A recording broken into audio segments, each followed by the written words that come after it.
Selamat siang, kami dari Universitas Pembangunan Jaya. Pada kesempatan kali ini, kami akan mempresentasikan karya ilmiah kami yang berjudul Gambaran Self-Regulation pada mahasiswa terhadap prestasi belajar di perguruan tinggi. Latar belakang dari penelitian ini adalah adanya perbedaan sistem pembelajaran yang dilakukan di SMA dengan yang di perguruan tinggi, yang dimana di perguruan tinggi mahasiswa itu dituntut untuk aktif dalam pencarian sumber pembelajaran sendiri. Hal tersebut termasuk ke dalam teori Sandler mengenai learner center. Pada umumnya, mahasiswa itu berumur 18-25 tahun, yang dimana dia termasuk ke dalam tahapan dewasa awal. Sehingga konsep yang paling cocok adalah teori adult learner, di mana memiliki karakteristik autonomous dan self-direct. Autonomous itu merupakan kebutuhan seseorang untuk bebas mengintegrasikan tindakan yang dijalankan dengan diri pribadi tanpa terikat atau terkontrol dari orang lain.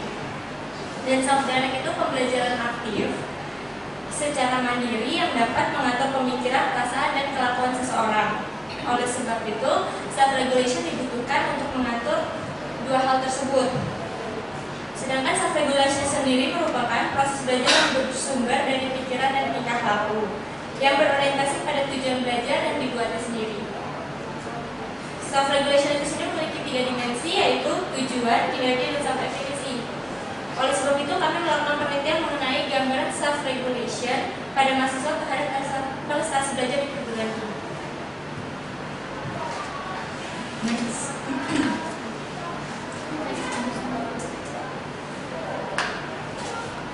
Sama-sama dari penelitian yaitu bagaimana gambaran self-regulation yang terjadi pada proses belajar mengajar di Universitas ABC. Tujuan dari penelitian ini yaitu untuk mengetahui gambaran self-regulation yang terjadi pada proses belajar mengajar di Universitas ABC, dan manfaat dari penelitian ini yaitu untuk memberikan informasi tentang pentingnya self-regulation dalam proses belajar mengajar di Universitas ABC.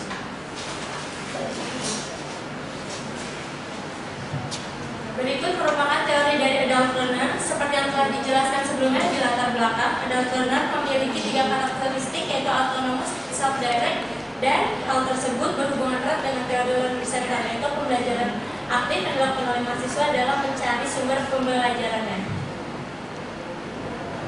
Selain dari teori adult learner yang telah dijelaskan tadi, saya akan menjelaskan mengenai teori yang melandasi dari penelitian kami, yaitu self-regulation. Self-regulation adalah proses di mana pelajar mengaktifkan dan menopang kognisi, perilaku, serta perasaannya secara sistematis yang diorientasikan pada pencapaian tujuan. Self-regulation pada umumnya digambarkan sebagai siklus yang berputar. Menurut Zimmerman, Bonner, dan Kovac tahun 1996, ada 4 tahapan siklus self-regulation. Yang pertama yaitu self-evaluation and monitoring, yang kedua yaitu goal setting and strategic planning, yang ketiga yaitu strategic implementation monitoring, dan yang keempat yaitu strategic outcome monitoring. Metode penelitian yang kami lakukan adalah dengan pendekatan dan jenis penelitian dengan metode kualitatif dan studi kasus, serta pengambilan data yaitu dengan wawancara 1 dosen dan 2 mahasiswa disertai dengan observasi. Berdasarkan hasil pengambilan data, kita mencocokkan dengan triangulasi data. Berikut merupakan hasil wawancara dan observasi serta analisa data mengenai adult learner. Dari hasil wawancara dengan dosen mengatakan bahwa ia memberikan kebebasan kepada mahasiswanya, dan peraturan tersebut ditentukan oleh biro akademik dari perguruan tinggi tersebut. Dosen juga mengatakan bahwa mahasiswa memiliki keingin pengetahuan yang tinggi dan pembelajaran yang